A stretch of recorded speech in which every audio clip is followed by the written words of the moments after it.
Hey kid, don't ever let them get inside your head. They'll tell you what to do in life instead of everything you know that you could get. Don't let them guide your life towards regret. I'll fight for what I love with every breath. My past is filled with things I won't forget. I use them all to push me to my best. Hello, and thank you for clicking on this video.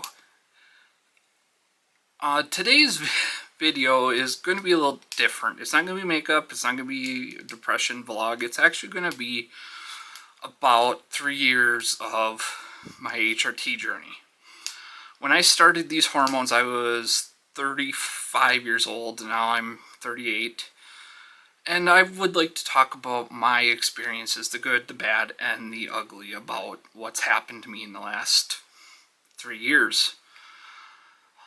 I have been on them pretty much nonstop for 3 years now. There's been a couple months where I've kind of stopped taking them because of mental illness. But for the most part, I've been on them for 3 years solid. And it's been a journey. So if it seems like I look down at my phone too while I'm talking to you guys, it's because I have talking points I want to talk about, so I don't ramble on forever. So why don't we get this video started? The first one is emotions. That's the biggest change I've noticed so far. I am more emotionally, how do I put it, emotionally diverse, I guess. I don't have one emotion through the whole day anymore.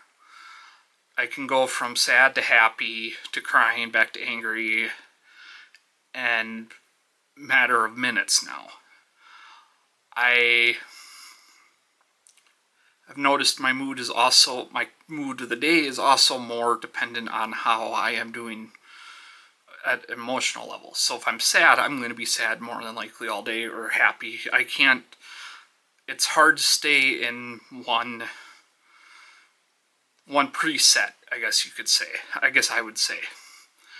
It doesn't happen, I don't wake up happy and I'm not happy when I go to bed.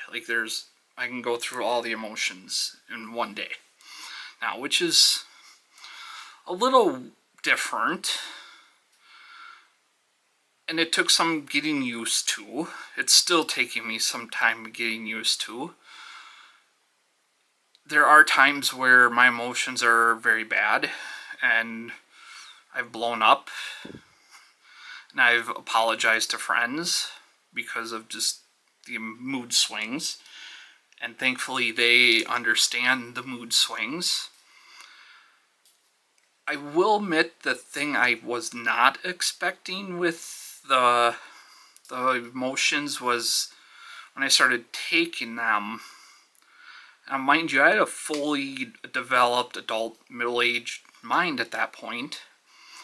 And when I started taking them, I kept acting like something felt off. I wasn't sure 100% what it was.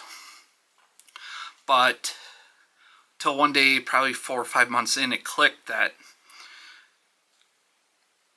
I was kind of acting like a teenage woman with my emotions. And the only reason it clicked that way was because I have friends who have teenage daughters. And the only difference is my mood swings weren't as severe as theirs was. And I think it also helped that I had a fully developed adult mind, so I knew what was happening. I could use logical thinking when the mood swings would happen, or the emotions and all that lovely stuff. And I remember at the time I didn't really have any female friends. Well, I did, but they were female. They didn't know about my transition yet. Only ones at that stages that knew my transition were my hairdresser and the lady that does my nails. And I remember telling my hairdresser, about these mood changes and the mood swings, and bless her little heart, she laughed and goes, "Yeah, that will get better someday." And to an overall standard, it has. I can tell when things are going to happen. I can tell when I'm just emotionally off, and I just go take a break for a while. That's what I do. It's just something I have learned to do in my life. I have learned, though, that when I'm angry, before, if I was angry and I got in a fight, I would say my piece and that would be it. Now, when I get in an argument, I don't say my piece and that's it. I mean, I will, then I'll come back and say my piece again, and then go get a cigarette or something. So that is kind of the emotional side. Yeah, they've gotten, like I said, they've gotten a little bit better. I know how to control it a little bit better. I know when an emotional attack is coming. I will say, the thing I wasn't expecting with this emotional stuff was how easy I can cry over sad things. Whether it's on TV or messages with friends. That was not something I was expecting. Now, I had no problems crying before, but it took a lot to get me to that level to cry. And now I can cry on a whim for the most part. But now that's gotten better as 3 years on the hormones. I can kind of control that a little bit better and have an understanding of that. The next topic is sex drive and orgasm. I knew my sex drive would diminish. I wasn't really sexually active even as a guy, so I wasn't really too worried. Yes, I think I've had one serious relationship in my life, and that was it. So I wasn't very sexually active even as a guy. But I will say, the diminished sex drive has been a lifesaver. I know a lot of people don't like that. I mean, yes, there's times it sucks, but for the most part, I'm not complaining about that. It's kind of freeing because now, instead of having a natural urge multiple times a day, it's a couple times a week, if that.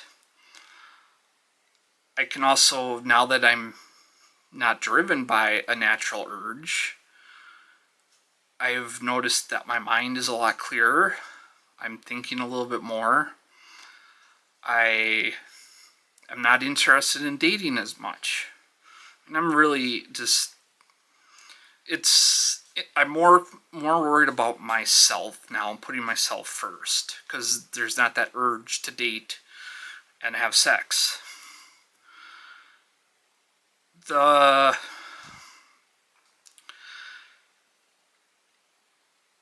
And because of the lack of a sex drive and the hormones, as the side effect is you lose erection ability.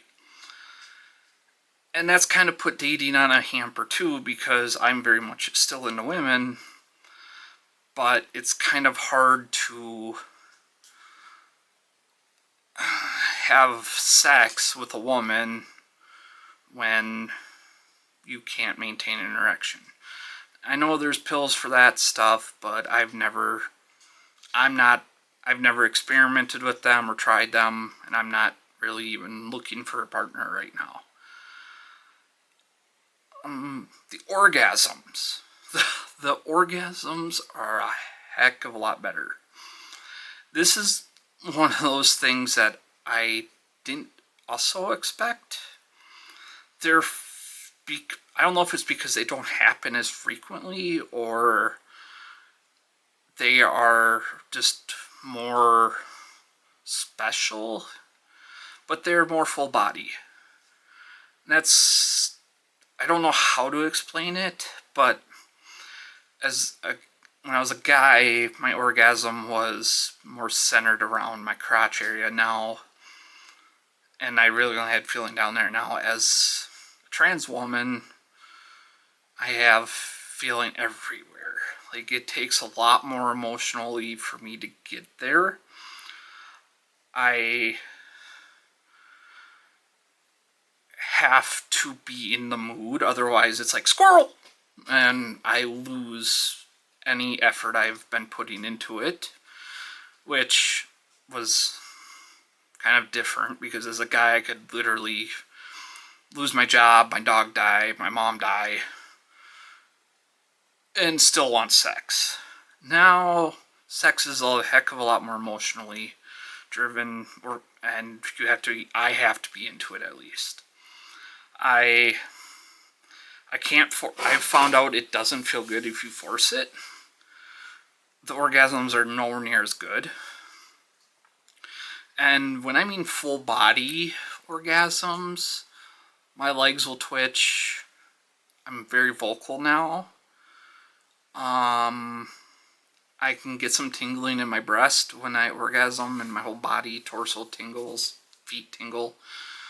I can go multiple times with help of toys, which is something I could do it as a guy, but not like this. Like, not like bam, bam, bam in a row.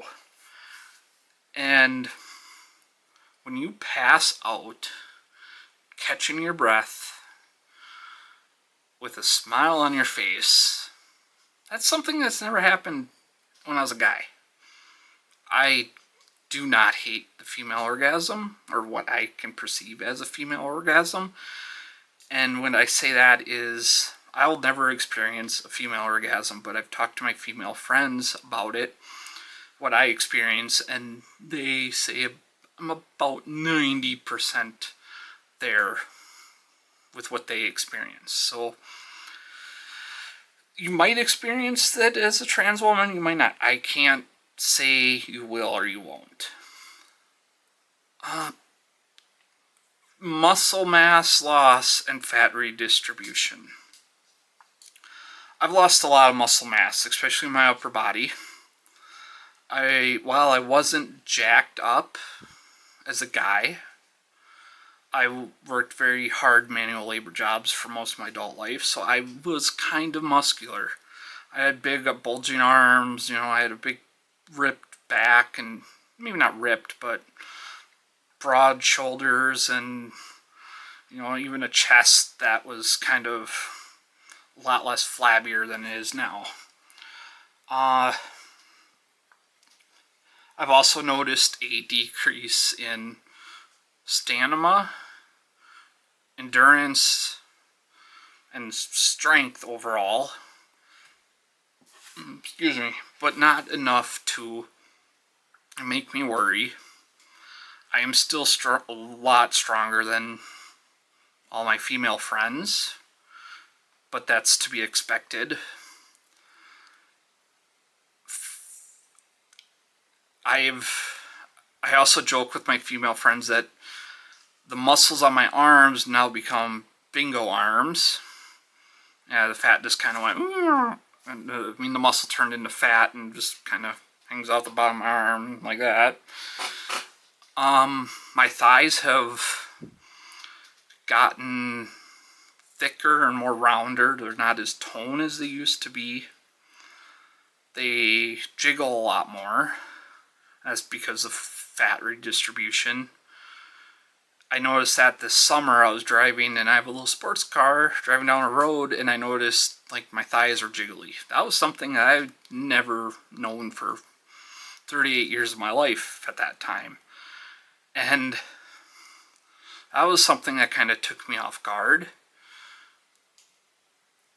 And a few of my friends have actually said that I have very feminine legs.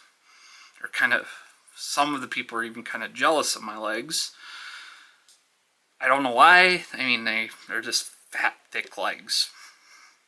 I don't know. I do have a little bit of a butt. Not much. I mean, there's a butt there that I didn't have before. But it's not where I would like it. My friends say it's a great butt. I'm looking at honestly getting a BBL down the road because from the side it looks great. But from the back it kind of looks okay, but it's kind of, there's no lower part of it. There's just kind of all up on top. So I would like to get that more rounded out from the back view and be a little bit more confident in a pair of jeans or leggings. I haven't seen much hip growth, which is as expected being in my late 30s. My face looks a little different. It's more rounded than it used to be, probably because of fat redistribution a little. What else is really fat redistribution? I haven't noticed much other than my, what I said. Let's talk about breast. This is the one area I really lucked out in. I am naturally an E cup right now. I no clue where that came from. I don't come from genetics of big-breasted women. I believe they're still growing 3 years in because they've been sore since about March of 2022. So about 2.5 years now they've been sore and they're still growing, I believe. I don't know how much bigger they're going to get. I'm just kind of riding it out yet. I know breasts can take 5 to 10 years in women to grow, so I'm kind of waiting to see how big they get yet. And I've even lost 40 pounds in the last year and they're still getting bigger. I'm debating on breast implants at some point, mostly just to even, like, they look proportional on me, but when I take off a bra they kind of disappear. I mean, they don't disappear, but they kind of just, like, when I don't wear a bra, I want it to look like I have something there and they don't disappear. Or a bikini top, swimsuit top, something like that. And I would also like, I would like mine to kind of not like look like this, but like, because I'm just wearing a bra, but like I want natural looking cleavage when I'm not wearing a bra because of being male. My breasts are farther out than women's breasts, so I'd like to kind of just, it's hard. My friends say I'm weird because I want bigger breast or implants, but hey, I'm still up in the air about that. It's going to be some time before I do that, so I have time to think about it.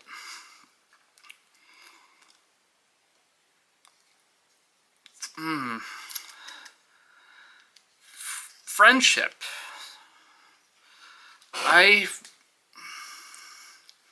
haven't lost anybody that matters in the last few years. Anybody that was my friend, even old male friends, are still my friends. We still talk. Maybe not daily, but I was never really talkative with my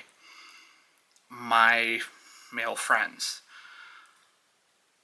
I have about 4 females in my life right now that are the greatest women I've ever met. And one of them, I talk to most of them almost every day. Though the 2 I talk to every day are like sisters I never had. I only had brothers, and I was the oldest. I never had sisters growing up. And these women have been around for a long time now. They've been my rock. I've been their rock. They've helped me a lot in the last few years with makeup and clothing and just figuring out a life that was completely polar opposite of the life I lived for 35-ish years. And when I started my transition, the only people that knew were the lady that cuts my hair and the lady that does my nails. I had no female friends that knew. And so those first 4 to 6 months, my hairdresser and the lady that does my nails were the only people that really knew. They were the first 2 people to know, too. So they heard a lot of stuff. And that's where I kind of feel bad for all that. But they're very strong women themselves. They're mothers, they're business owners, they're wives, they're divorced. They're all strong women, great women. They all have good hearts. They all have good personalities. So, Melissa, Angel, Amy, and Sylvia, if you're watching this, thank you. I know a few of you will watch this, but you guys mean the most to me. The only negatives in the last 3 years I've noticed with my transition is creepy men. I don't know if they are like I don't know why guys are so creepy and weird. Like, even as a guy, I don't, like, even when I was a dude, I wasn't that creepy level. I don't know why guys can't be normal. I've literally been hit on by guys at bars, been left phone numbers, only to find out that they are married and not even from the area. I've had guys reach out to me and they're married and want to do things behind their wives' backs. I'm not into married men. I'm not into anybody that's married. Don't expect me to fuck you in a storage shed when it's 100 degrees outside, because that won't happen.